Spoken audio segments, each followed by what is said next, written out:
God se woord is so kosbaar. God se woord is daar om ons te help.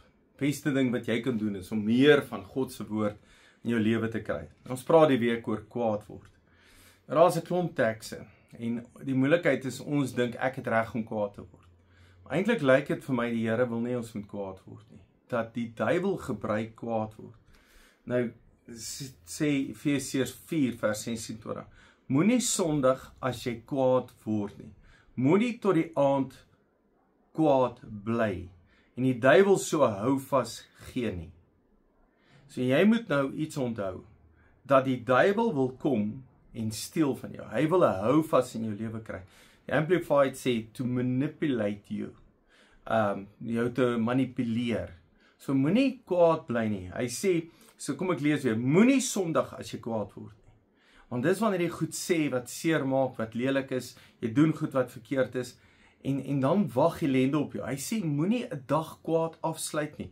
Moenie gaan slaap terwyl jy nog kwaad is nie. Maak vrede in jou hart. Sorg dat die vrede van die Here in jou is. Hy sê Psalm 37 vers 8.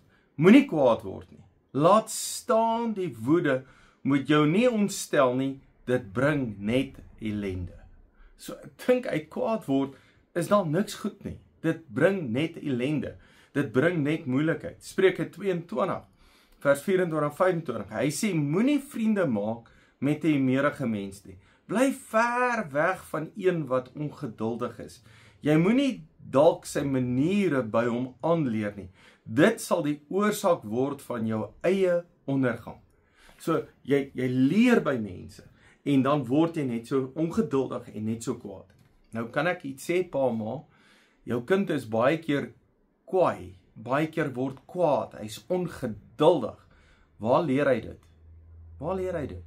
Nou, daar's 'n vorige gemeente oom wat gesê het, en ek hou myself daarby, sê as jy iets sien in jou kind wat jy nie van hou nie, dan moet jy weet dis hoe jy lyk.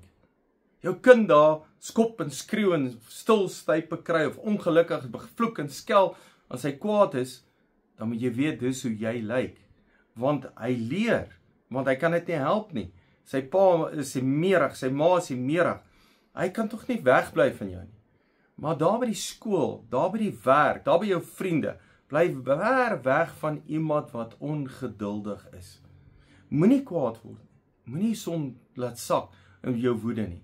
Want dan kry die duiwel 'n hou vas. En wat ook mooi is, in vers Efesiërs 4 vers 28, die dief moet ophou steel en eerder hard werk. Want ons wil kwaad word en dit is wat die duiwel doen. Die duiwel kom en steel by jou, ellende wag vir jou en hy kom en hy steel net van jou. Dan sê die Bybel duidelik vir ons, moenie kwaad word nie. Dan dink ek, nommer 1, beplan om nie kwaad te word nie. Nommer 2, verstaan, dis omdat jy frustreerd is, nie jou sin kry en jy voel jy is te nagekom, dat jy kwaad word. Nommer 3 is, bely dit teenoor die Here. Sê, Here, ek word nou kwaad, want 1 Johannes 1 vers 9 sê, hy reinig ons van alle ongeregtigheid. So as ek my sonde bely, dan reinig hy my van daai kwaad. En moenie 'n dag kwaad afsluit nie. Moenie dat die duiwel 'n hou vas in jou lewe kry nie. Moenie dat die duiwel kom steel by jou nie. Jy's kind van die Here en hier's God se woord en hy gee vir jou 'n rede. Hy gee vir jou 'n manier om nie kwaad te word nie. Onthou wat hy vir Kain gesê het.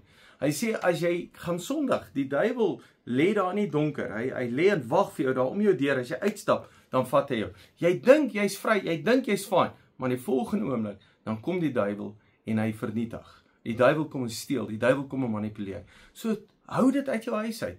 Besluit ek gaan nie kwaad word nie. En dan 'n ander ding wat vir my belangrik is, my vrou help my. Ek kry mense om my te help en sê, moenie so kwaad word nie, jy het nie nodig om so kwaad te word nie. Hou op dan met kwaad word. Maar as jy net verstaan hoekom ek kwaad is, want ek het ongelukkig nie my sin gekry nie, dan kan jy dit gaan regmaak. Dan kan jy daaroor praat. Dan kan jy sê, okay, goed, maar kom ek praat net hoekom ek kwaad is. Jammer as ek kwaad word, maar ek gaan nie sondig nie en ek gaan nie kwaad slaap nie. Dankie dat jy die Here liefhet en dankie dat jy na sy woord luister. Jy is great blessing.